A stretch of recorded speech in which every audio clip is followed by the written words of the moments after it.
কেমন আছেন আপনারা? নিশ্চয়ই ভালো আছেন, এই কামনাটুকুই আমার। সাদিয়া, তুমি কেমন আছো আজকে? ভালো আছি। Thank you.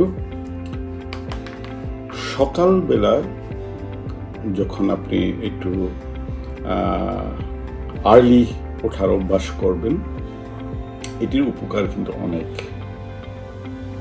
প্রথম উপকার হলো যখন আপনি আর্লি মর্নিং উঠবেন, আপনি আপনার ফ্যামিলির জন্য চা তৈরি করবেন, ব্রেকফাস্ট তৈরি করবেন আপনি, তখনই কিন্তু আপনার মনটা ভালো হয়ে যাবে। ফার্স্ট অফ অল, যেটা আমি নিয়মিত সকালবেলা করি বাসায়। This is my first job. I make T for the all. আমরা বাসায় সবাই চা খাই। ছেলেটা খায় না, ছেলেটা কফি খায়। আর সেকেন্ড থিং হলো, মন খুব ভালো থাকে, শান্ত থাকে। আপনার সব কিছু মিলিয়ে সব কিছুতে আপনার খুব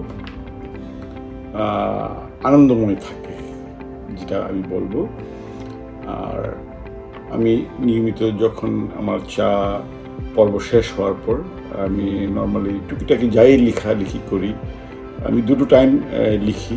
একটি হলো খুব সকালবেলা চায়ের পর, আর মধ্যরাতে ঘুমানোর আগে।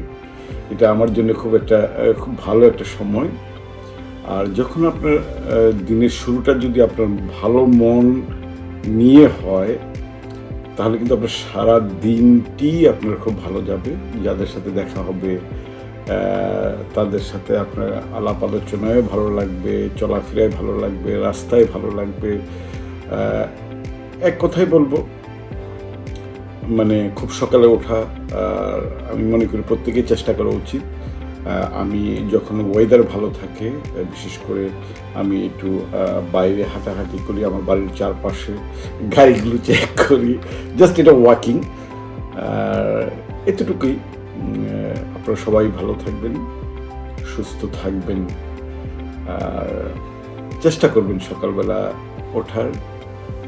সকালবেলা উঠলে কিন্তু এটা অনেক অনেক গুণ, কিন্তু অনেক হেলদি, এবং কি আপনার ওয়ার্কিং লাইফেও আপনার ভালো একটা ইমপ্যাক্ট পড়ে আপনার। এতটুকুই। ভালো থাকবেন, ভালোবাসবেন।